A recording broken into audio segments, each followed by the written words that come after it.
YouTube! I know what you're thinking. This had better be worth it. What is it now? Get on with it.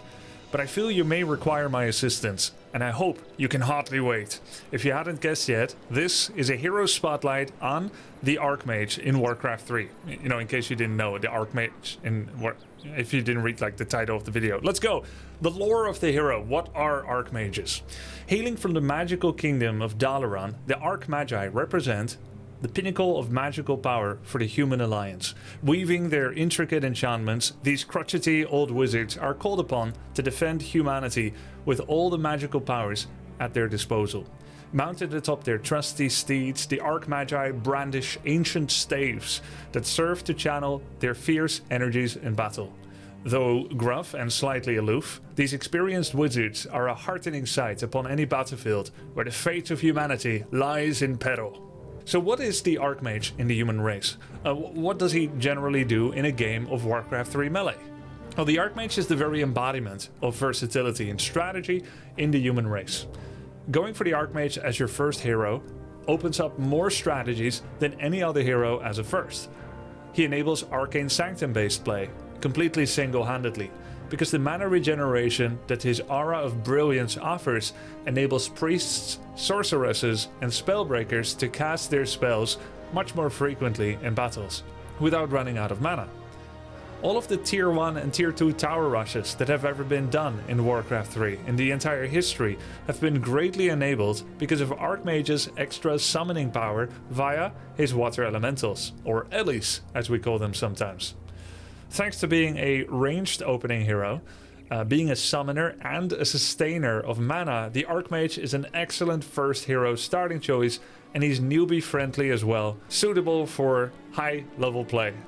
Let's talk about Archmage's specific 3 abilities. His first listed ability is Blizzard, which allows the Archmage to call forth Reforged. to call forth 6, 8 or 10 waves of freezing ice shards. These do half damage to buildings and do not create any slow or frost effect. I added that line because I figured, you know, if freezing ice waves land, a normal gamer would expect that the units are slowed, but they are not. Well, except if they're slowed by something else, but they're not slowed by Blizzard. The purely raw damage that Blizzard deals, aka no side effects, also deals friendly fire, so don't shower in your own Blizzard if you can help it. Perhaps a little counterintuitively, it may not be optimal to hit the maximum amount of targets in the area of effect that can be fit.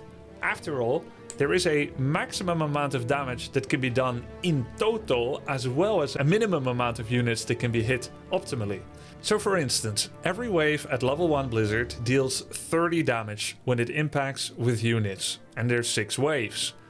But there's also a hidden cap of 150 damage per singular wave. So if you can do 30 damage at the most with the wave, but only cap out at 150, then you're essentially capping out your maximum damage if you hit 5 units. When more units are standing underneath the Blizzard, the damage gets spread out evenly, which means that if there's 6 units, they all take 25 damage to comprise the total of 150. And if there's 7 units, each only take 21.4 damage per wave for a total of 150 damage. So it's essentially like the units are spirit linked, like the Spirit Walker ability from Orc, except 100% of the damage is spread out evenly among the units, instead of 50% with Spirit Link from the Orcs. Lastly, I should mention that Blizzard is also interruptible by channel interrupts. Well, I said lastly, but I lied, but not intentionally, I just remembered something else. Magic immune units do not detract from the amount of damage that could be dealt. So if 5 units that are not magic immune are standing with 5 units that are magic immune, it's not like only 75 damage is spread out across the 5 and 75 damage of the Blizzard would be missed. Only valid targets share damage. The second ability for the Archmage is the Water Elemental.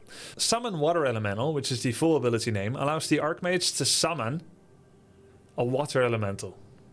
I know, it's pretty cool, right? And unexpected. It is a 125 mana summon that creates the Water Elemental with 500 health minimum, 825 health maximum, and it can deal as little as 19 damage on the level 1 Water Elemental or as much as 52 damage of the piercing damage type at level 3. It lasts a total of 60 seconds or until killed via damage or dispel damage, and it gives experience to opponents when it is killed. A level 1 water elemental gives 42 experience. Just to compare, a footman gives 40, so it's 2 more XP than a footman. A level 2 water elemental gives 58 experience, which is very comparable to a grunt who gives 60 experience when killed. The level 3 water elemental gives 76 experience, and that's somewhat comparable in the ballpark of a wind rider who gives 85 experience when brutally murdered.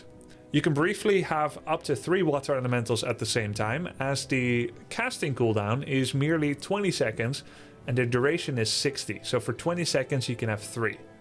It is very mana intensive to cast that many spells, namely 125 every time, right?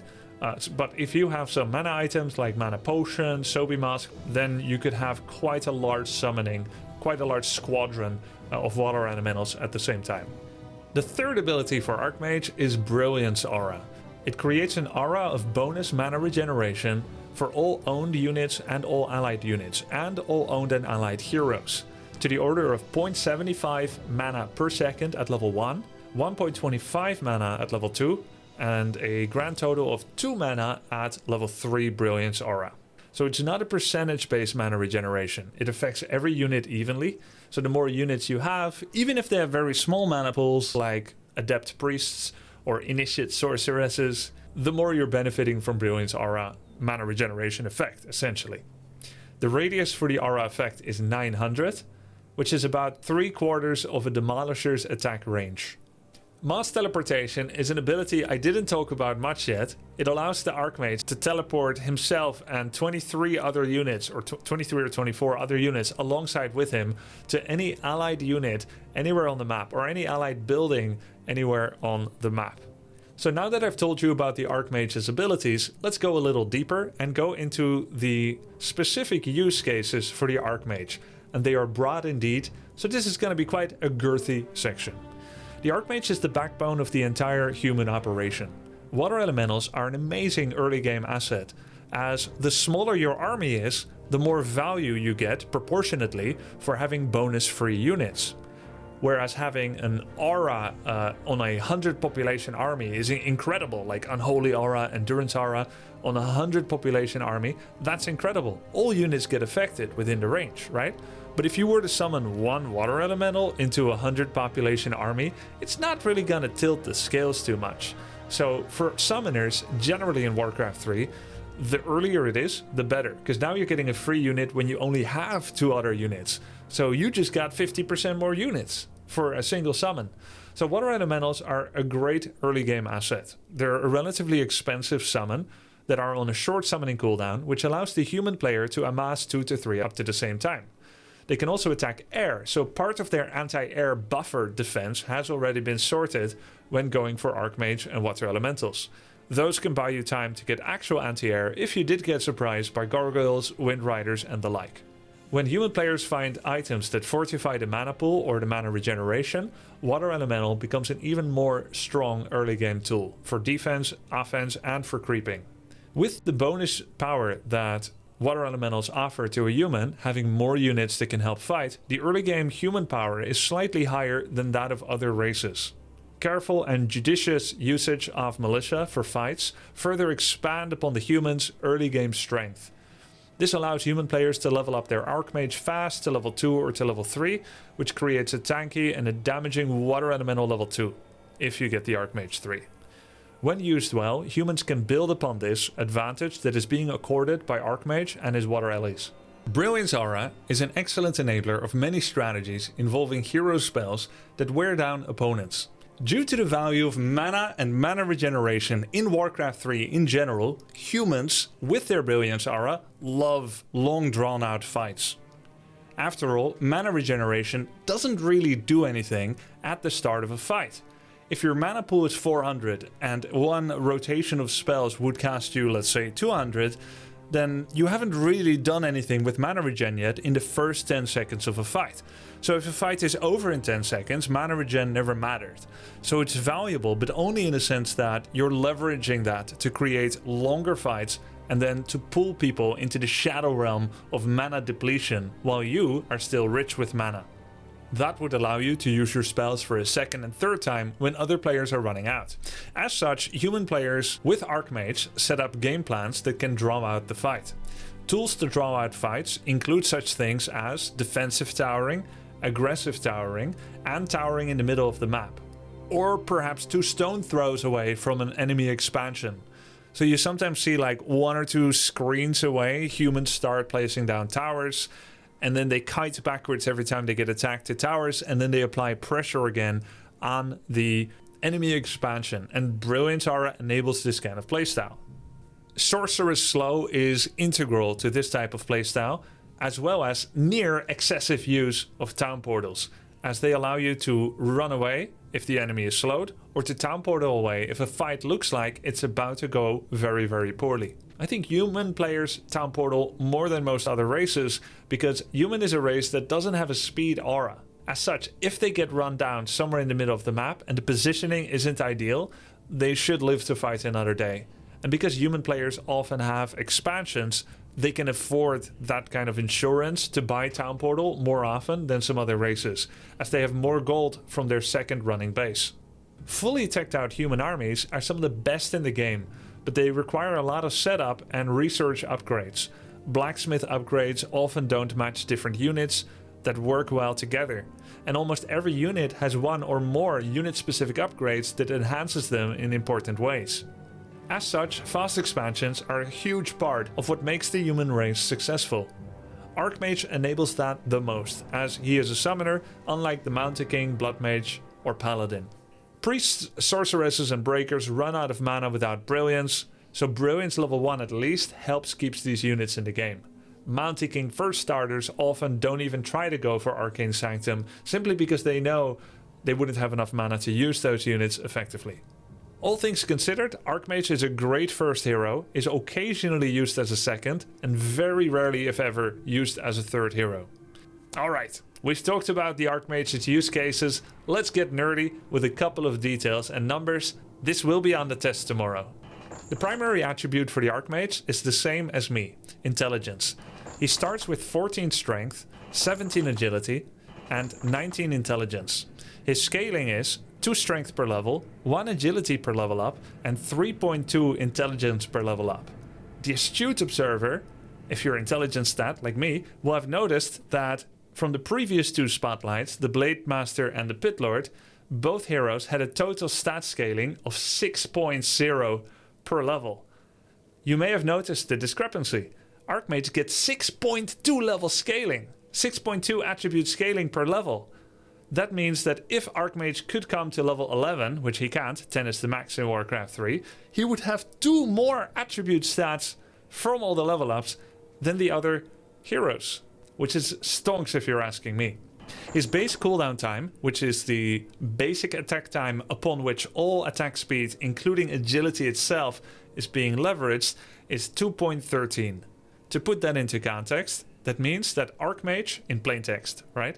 In plain speak, Archmage is rank 14 out of 24 in the entire Warcraft 3 hero roster at using attack speed buffs.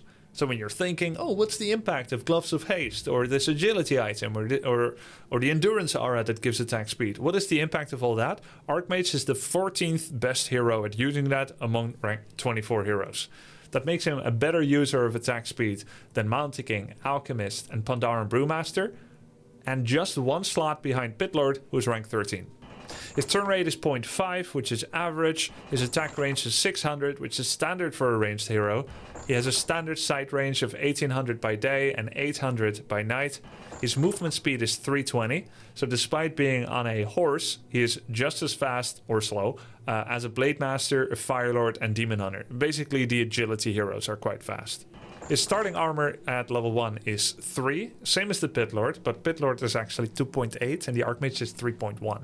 His starting damage is 21 to 27 damage with an average of 24, and he starts health at 450 at level 1 with a 0.95 health scaling. This is the lowest starting HP in the entire game among 24 heroes, ranked 24 out of 24. So he's vulnerable. You're gonna have to learn how to protect him. His starting mana is 285, which I believe is shared highest along with some other heroes. I have identified roughly 3 starting skill builds for the Archmage.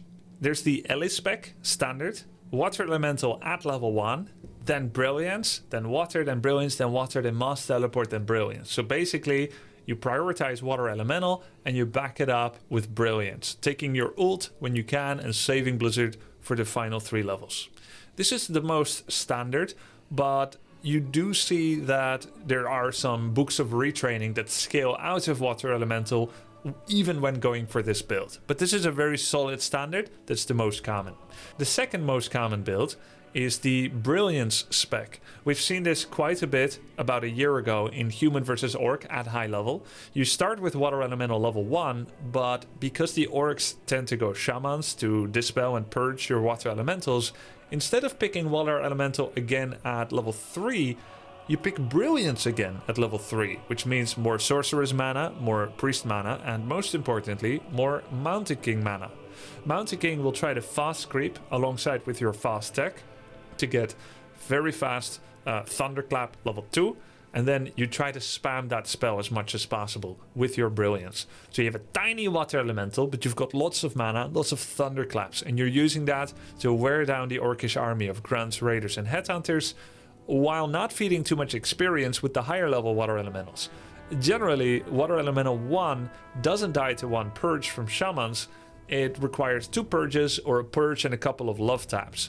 Water Elemental level 2 also dies to 2 purges. It would need more hits, but if an Orc wants to deal with any Water Elemental fast, be it level 1 or 2, double purge is the quickest way to get rid of them.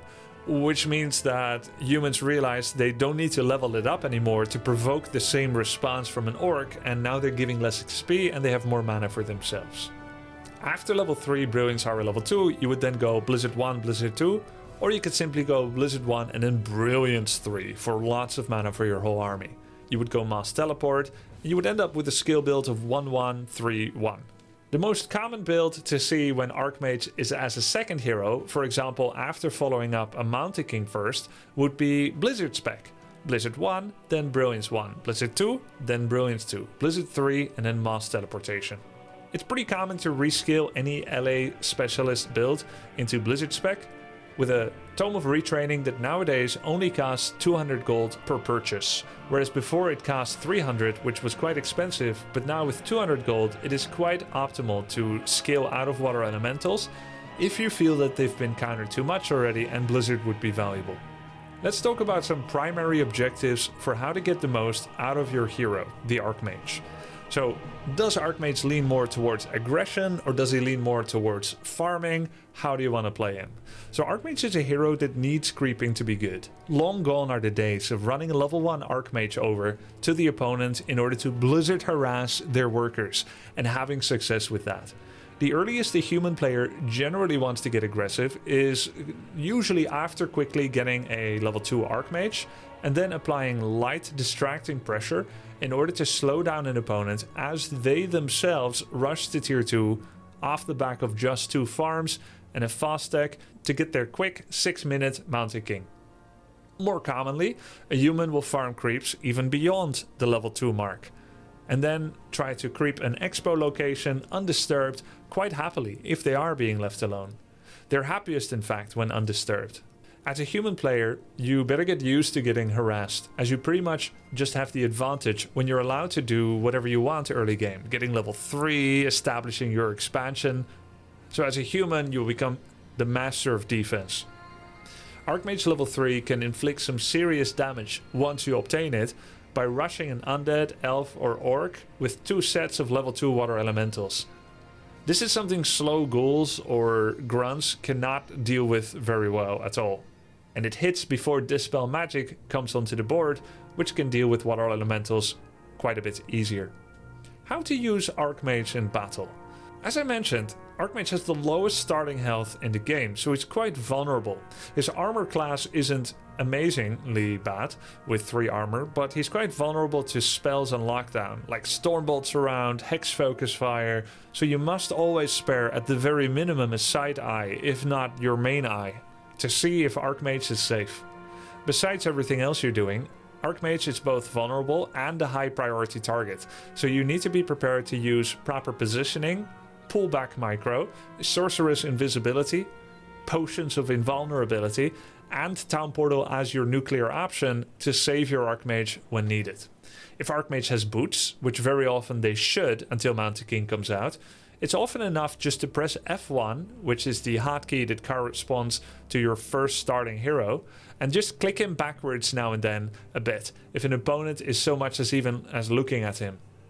As for utilizing Archmage best to have an impact in battle, summon water elementals often, and if an opponent has Dispel like Shamans or Purge or Dryads with Abolish Magic, it's often nice to stand back a bit first or face backwards when summoning an elemental. The elemental will join the battle soon enough anyway, and this creates the opportunity for you to feel and predict that the opponent dispelling units, such as Destroyers, Dryads and Shamans, will step forward forthwith, greedily, to dispel your water elementals for some free experience and a quick kill. Once you've established the pattern of recognizing the speed that an opponent reacts to you summoning water elemental and then to send their dispellers in, you can start to anticipate that. So stand back a bit, make the water elemental so it doesn't make it too easy for them. Their shamans step up, you select all your riflemen, and then bam, bam, bam, bam, bam, bam, bam, bam, bam, bam. It was a firefight, right? Even if you take down one shaman and he still gets the double purge on your water elemental that kills it, you've traded a summon for a real unit. His shamans are out of position. Now he has to run back. It's very worth it. If you have Blizzard skilled on your Archmage, you want to cast Blizzard on large clusters of units, preferably low health units like Shamans, Walkers and Headhunters. Since Blizzard ignores physical armor, it's perfectly fine to hit heavily armored targets. Keep in mind that you could aim for the largest cluster of units, but if you want to do the most damage per unit, it is more optimal, as I told you before, to hit 5 targets at most. However, it's probably not worth aiming specifically for 5, as it makes it easier for an opponent to dodge the waves of Blizzard, but it's at least good to be aware that hitting fewer units does the maximum damage per unit. This means that if you wanted to kill a Blade Master with Blizzard, who is surrounded by your Spellbreakers, it would be better to hit the Blade Master and a few units than to hit the Blade Master and 8 units, as that will start dropping the damage Blizzard does on the Blade Master. If your opponent has too much Dispel magic and you're finding that he's getting too much value on killing your water elementals, and he doesn't have a full magic immune army such as mass Spellbreakers, you can reskill from water elemental to Blizzard. Make sure that when you use a Tome of Retraining, none of your abilities are currently on cooldown, as they would be locked in on that skill. You only forget the abilities that are available and not on cooldown, but you'll keep the skill points in recently used abilities. Even when both your abilities are countered, like Blizzard is countered by magic immunes and Water Elemental is countered by Dispel magic, you can still find ways to use your abilities, such as using Water Elementals for scouting expansions and using Blizzard specifically against buildings or workers. In those cases, maxing Brilliance can feel useful as well. Now that we've talked about who Archmage is, what he does, how you can use him, let's talk a little bit about how to fortify him in a game of Warcraft 3. What are the popular consumables we like to see on Archmage? I would mention 3 items: Regeneration Scroll, Potion of Lesser Invulnerability, and Scroll of Town Portal. Regen Scroll is because Archmage often has many small units around him, so a mass regeneration that is uncapped as to the amount of units it can affect is very valuable. Scroll of Town Portal is the nuclear option to get out of combat and functions like an invulnerability on Archmage, which is a second type of invulnerability that you can use after already using Potion of Lesser Invulnerability, which is the last one that we like to see. Desirable permanent items include an early purchase of Boots of Speed for 225 gold, any intelligence and mana items, such as Mantle of Intelligence, which bestows you with 3 intelligence, Robe of the Magi, which gives 6 intelligence, therefore mana, damage and mana regen, Pendant of Energy with 150 mana, the Sobi Mask that boosts your mana regeneration rate by 50%, which is awesome on Archmage. And then the Orb of Fire and Staff of Sanctuary, if you get to tier 3 and you get the ability to unlock those and purchase them.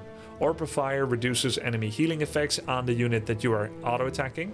There's no point of buying Orb of Fire for Archmage if you are on Blizzard, because you can't Blizzard and auto-attack at the same time.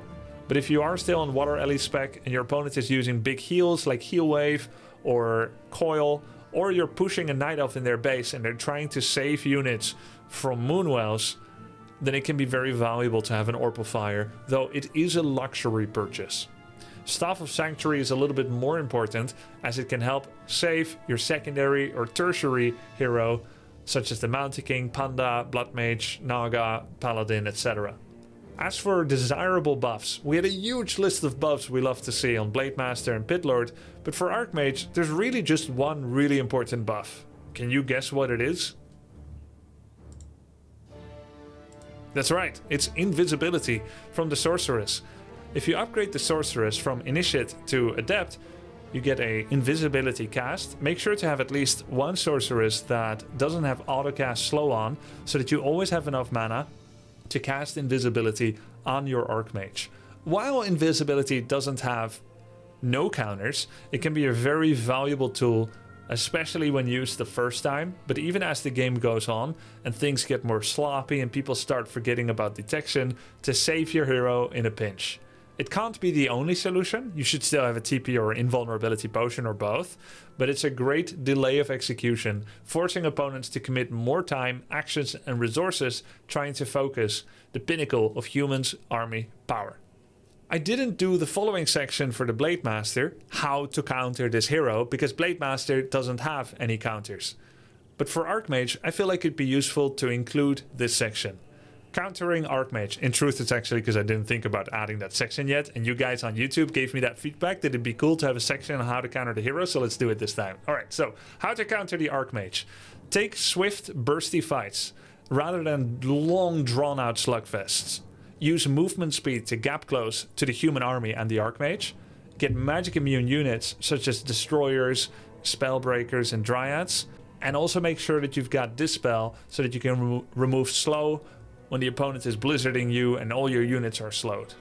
Kill freshwater elementals fast and kill fresh allies faster than killing dank allies. Delay human expansions as much as you can.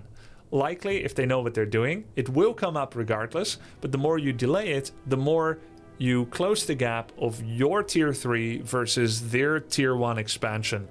And when you close that gap, you can retain parity of map control versus their later on war machine that starts running. And therefore, a tier 3 bear timing attack can do far more than if you leave them to get their expansion up completely uncontested. Delay their expo. Harass their creeping, disrupt their creeping, harass their peasants. Stay strong so you don't get overrun by Archmage, Mass Footies and Elementals and Mercenaries, and you don't get tower rushed. Right? Stay strong. Play for map control, don't fast tech with 0 units, that's generally a little weak against human. Expand safely, if ever, rather than greedily, as humans with Archmage can often throw their units and footies away just to maintain economic hegemony. Disable and focus Archmage with lots of damage at once, including a stun in the mix of it, such as Hex or Stormbolt, to prevent the usage of Invulnerability Potion or Town Portal. Take out the Archmage fast, he's quite fragile. Alright, let's do a section on special tricks that the Archmage can do in a game of Warcraft 3 Melee. First one is a very funny one, Blizzard and Critters.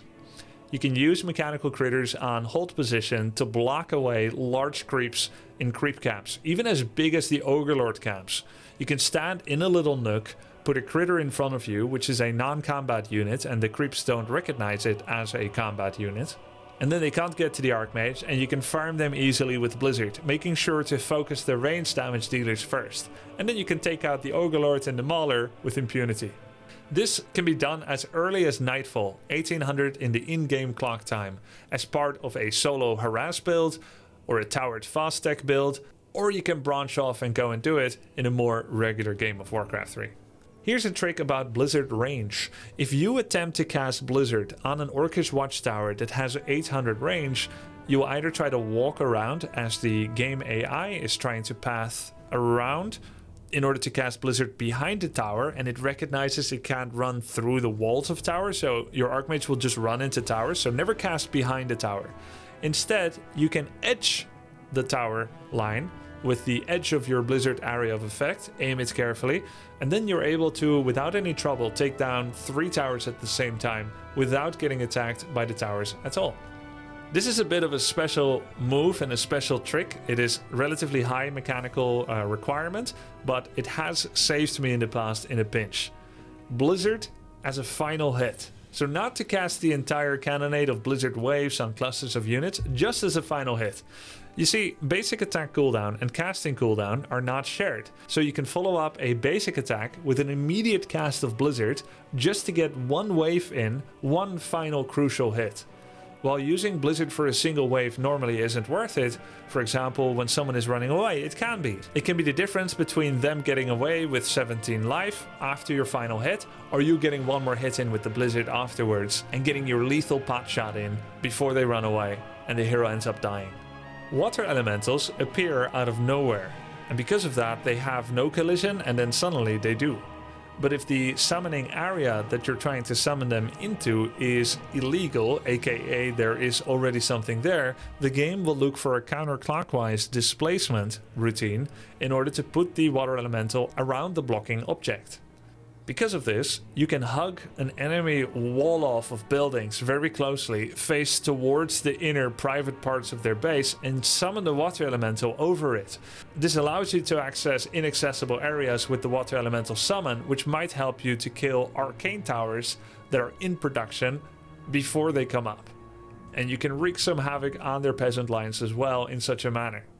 Mass teleportation is an ability I didn't talk about much yet. First of all, Mass Teleport is just a really cool ultimate ability. It's very powerful. If you ever get to it, it can be game winning. So when using Mass Teleportation, keep in mind that you can also summon it on Mechanical Critters. Mechanical Critter is a 50 gold purchase from the Arcane Vault and then masquerades as one of the regular neutral critters on the map. This is why I always kill critters in Warcraft 3, because they could be human spies. You can mass teleport on top of critters to go to someone's base, and then you can town portal out after doing what you came for. This is a pretty cool trick, I think. You can also mass teleport toward invisible units, so simply cast invisibility on a footman, go somewhere on the map, hunt an expansion or a main base, and mass teleport towards it. Make sure not to try this on a militia. When a militia after 40 or 45 seconds turns back into a peasant, it dispels the effects of invisibility as it turns into a new unit, so you wouldn't have as long, whereas normally invisibility lasts several minutes. That's my final trick for the Archmage. Do you know any more? Let me know in the comments, and also let me know which hero you would like to see next. I hope you understand Warcraft 3, the human race, and the Archmage a little bit better after this hero spotlight. This was the 3rd hero out of 24. We've done Blade, Pitlord, and Archmage. Which one would you like to see next? Keep an eye out for a poll on this channel coming up soon. Maybe I will take the top responses and tally them in a list so that you can decide what I will work on next. Doing the research to find out how these heroes work exactly on a granular level is a lot of fun. It has also been taking a lot of time, so I'm very happy to see that you guys are having a great positive response to watching these, which makes it feel very gratifying to do more of these. I've also been learning a couple of things about these heroes myself, so it's been a lot of fun. If you enjoyed watching it as well, hit this channel with a subscribe, you know, all that good stuff. It's great for the algorithm, so we can bring Warcraft 3 to more people's hearts all around the world. Alright, thanks for watching. See you next time. Grubby out. Brilliance Aura is an excellent enabler. Brilliance Aura is an excellent enabler for Brilliance Aura is an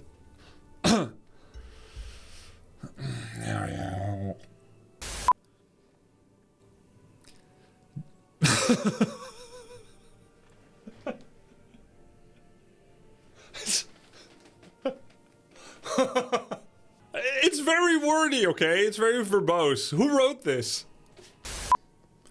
Due to the value of mana and mana regeneration in Warcraft 3, humans love... I don't think that's it either. I don't think that's it either.